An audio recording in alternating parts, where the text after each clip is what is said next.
Sorrow is a universal emotion, yet not all sorrow is created equal.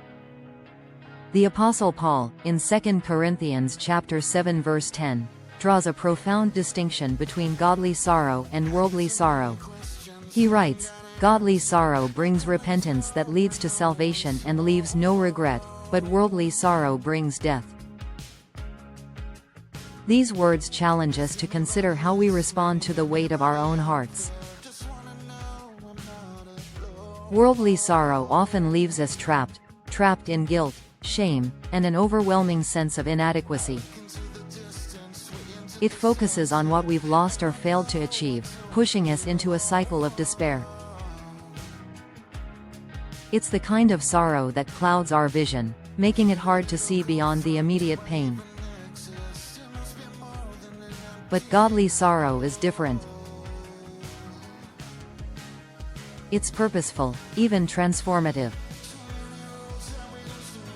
It begins with the realization that we've strayed from God's will, perhaps in thought, word, or deed.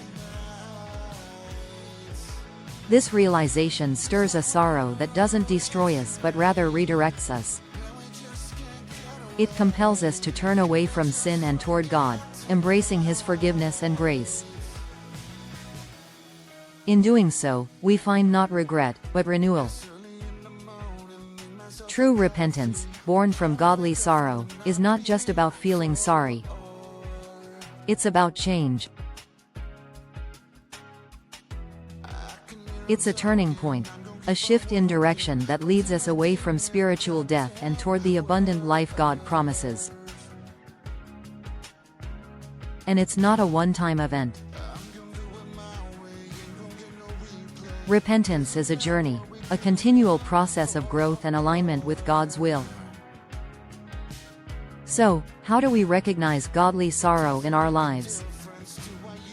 It begins with humility, an honest acknowledgement of our shortcomings. It grows through prayer and reflection, as we seek God's wisdom and guidance.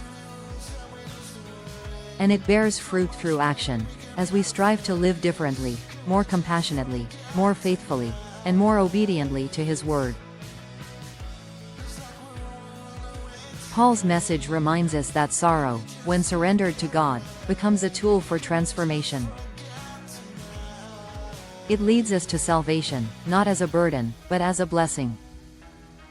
As we navigate our own seasons of sorrow, may we always seek the kind that brings us closer to God and the fullness of life He offers.